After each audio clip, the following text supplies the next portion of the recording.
नमस्कार दोस्तों, स्वागत है आप सभी का आपके अपने YouTube channel GK search engine पर। तो दोस्तों आइए जानते हैं जो राजस्थान करंट अफेयर्स के ऐसे टॉपिक इम्पोर्टेंट जो यहाँ से एग्ज़ाम में क्वेश्चन बन सकते हैं। तो कई योजनाएं हैं, कई पोर्टल हो गए, तो हाल ही के दिनों में राजस्थान सरकार द्वारा इसे लागू किया गया। आइए देखते हैं। सबसे पहले सौर कृषि आजीविका योजना की बात की जाए तो राजस्थान में इस योजना को लागू किया जा रहा है। योजना का मुख्य उद्देश्य क्या है कि किसानों और भूमि मालिकों को अपनी बंजर अनुपयोगी भूमि को लीज पर देने का अवसर मिल सकेगा।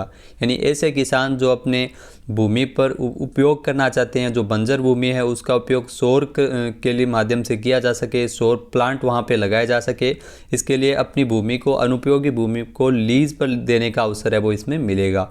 इसमें पंजीकरण शुल्क 1180 रुपये प्रति आवेदन के लिए किसान और भूमि मालिक के लिए और 5900 रुपये एक मुश्त परियोजना विकासकर्ता के लिए। तो इसमें पंजीकरण शुल्क भी इसमें दिया गया है। सौर कृषि आजीविका योजना राजस्थान सरकार की ये महत्वपूर्ण योजना है। किसानों को इसमें क्या लाभ होगा? तो इसमें किसानों को दिन के समय बिजली की पर्याप्त उपलब्धता मिल सकेगी। बंजर अनुपयोगी भूमि के लिए लीज शुल्क के रूप में अतिरिक्त आय अर्जित करने का भी अवसर है वो किसानों को मिल सकता है। यानी ऐसी भूमि किसानों की जो बंजर है, किसी काम पे नहीं आ रही है, उस भूमि को उपयोग में लिया जा सकता है ये सोलर प्लांट लगा के। तो इसके लिए सरकार द्वारा इस नई योजना को लागू किया गया है, सौर कृषि आजीविका विकास योजना। उसके बाद अगर बात की जाए तो सीएम अशोक गहलोत ने Rajiv Gandhi fintech digital institute का भी शिलान्यास किया था। 13 नवंबर को जोधपुर में इसका शिलान्यास किया गया था, जो एक विश्व स्तरीय यूनिवर्सिटी है, जो आईटी फिनिशिंग स्कूल है, जो जोधपुर में बनाया जा रहा है। तो इसका शिलान्यास सीएम अशोक गहलोत ने किया था। जैसा कि आप तस्वीर में देख सकते हैं, लगभग 57 एकड़ में ये फैला Rajiv Gandhi fintech digital institute, इसकी लागत तकरीबन 672.45 करोड़ रुपए है। तो कुछ फैक्ट आप ध्यान रखिएगा, कहाँ बन रहा है, ये जोधपुर में बन रहा है। इसकी लागत कितनी है? 672.45 करोड़ रुपए की लागत से ये डिजिटल इंस्टीट्यूट बनाया जा रहा है।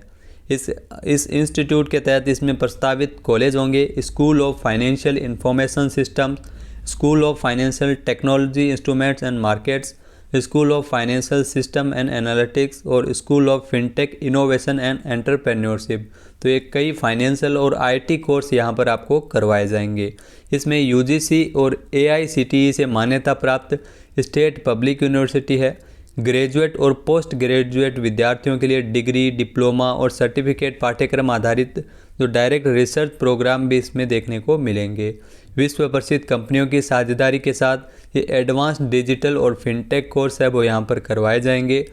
वैश्विक स्तर पर मान्यता प्राप्त सर्टिफिकेट आपको यहाँ पर मिल जाएंगे।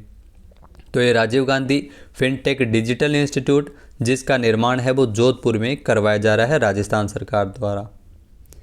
तो इसके अलावा तो एक नई योजना आई है, ऊंट पालकों के लिए महत्वपूर्ण योजना है। इस योजना के लिए 2.60 करोड़ रुपए का वित्तीय प्रावधान है वो राजस्थान सरकार द्वारा किया गया है, जिसमें मादा ऊंट एवं बच्चे की पहचान पर प्रथम किस्त के लिए ऊंट पालक को 5,000 रुपये प्रथम किस्त में मिलेंगे। यानी 2 किस्तों में ये पैसे मिलने वाले हैं। बच्चे के 1 वर्ष पूर्ण होने पर 5,000 रुपये की दूसरी किस्त मिलेगी। मादा ऊंट और उनके जो बच्चे की जो पालन करते हैं, पशुपालक ऊंट पालक करते हैं, तो उनको ये राशि है वो दी जाएगी। तो 10,000 रुपये 2 किस्तों में मिलेंगे, 5,000 रुपये पहले बच्चे की पहचान पर कि ये मादा ऊंट है। इसके अलावा बाद में 1 वर्ष पूर्ण होने पर ये 5,000 रुपये की दूसरी किस्त है वो उष्ट संरक्षण योजना के तहत दी जाएगी। यानी ये भी पूछा जा सकता है, उष्ट संरक्षण योजना किस राज्य सरकार ने लागू की है? राजस्थान सरकार के द्वारा इस योजना का अनुमोदन किया गया है। तो ये योजना, इसमें 10,000 रुपये है वो इसमें दिए जाएंगे ऊंट पालक को। इसके अलावा सामाजिक न्याय और अधिकारिता विभाग के द्वारा अंबेडकर डीबीटी वाउचर योजना, इस वित्तीय वर्ष के लिए इस योजना के पोर्टल का भी शुभारंभ किया गया। 2022-23 शैक्षणिक सत्र के लिए आवेदन करने हेतु पोर्टल भी सामाजिक न्याय और अधिकारिता मंत्री टीकाराम जूली के द्वारा इसे शुभारंभ किया गया है। योजना के अंतर्गत 2,000 रुपये प्रति माह, जी हाँ 2,000 रुपये प्रति माह और अधिकतम 10 माह तक ये राशि दी जाएगी। जो बाहर तैयारी कर रहे हैं छात्र, ऐसे जो बाहर अपनी तैयारी कर रहे हैं, आवासीय सहायता उनको उपलब्ध करवाने के लिए अंबेडकर डीबीटी वाउचर योजना, जिसमें अलग अलग कैटेगरी के अंदर ये राशि है वो मिलेगी छात्रों को। 15 दिसंबर तक इसके लिए आवेदन कर सकते हैं, जो बोर्ड की वेबसाइट पर आवेदन आप कर सकते हैं। तो ये सामाजिक न्याय और अधिकारिता मंत्री है टीकाराम जूली, उनके द्वारा इस पोर्टल का शुभारंभ किया गया था। इसके अलावा दोस्तों, जो राजस्थान की नई स्टार्टअप नीति का भी विमोचन सीएम अशोक गहलोत ने किया। आप देख सकते हैं नई स्टार्टअप नीति 2022, जिसका विमोचन मुख्यमंत्री अशोक गहलोत के द्वारा किया गया था। राजीव गांधी डिजिटल जो फिनटेक डिजिटल इंस्टीट्यूट के दौरान ही 13 नवंबर को इसका शुभारंभ हुआ था। आपको बता दें कि जो I start nest incubator centre, जी हाँ, जोधपुर और पाली में I start nest incubator centre का भी लोकार्पण उस समय सीएम अशोक गहलोत ने किया था। और राजस्थान की जो स्टार्टअप नीति है, राजस्थान स्टार्टअप नीति 2022 का भी विमोचन सीएम अशोक गहलोत द्वारा किया गया था। इसके अलावा दोस्तों, जो राजस्थान की जो नई स्टार्टअप नीति है, जिसमें प्रदेश के स्टार्टअप उद्यमशील विद्यार्थियों, ग्रामीण स्टार्टअप और संस्थानिक इंक्यूबेशन सेंटर्स को इससे लाभ मिलेगा। राजस्थान में निवेश बढ़ेगा, रोजगार के भी नए अवसर है वो बढ़ेंगे और औद्योगिक विकास इसके माध्यम से हो सकेगा। तो नई स्टार्टअप नीति है जो राजस्थान सरकार लेके आ रही है राजस्थान में निवेश को बढ़ावा देने के लिए। इसके लिए जो अगला बजट होगा वो युवाओं को समर्पित होगा।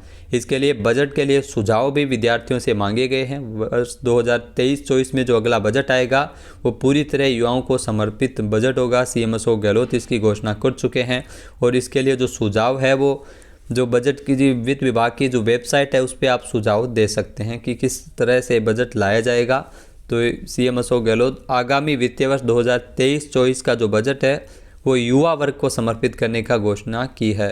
और गत बजट के लिए भी 45,000 सुझाव है वो मिले थे, तो अब भी सुझाव है वो मांगे गए हैं, तो आप इसमें सुझाव दे सकते हैं।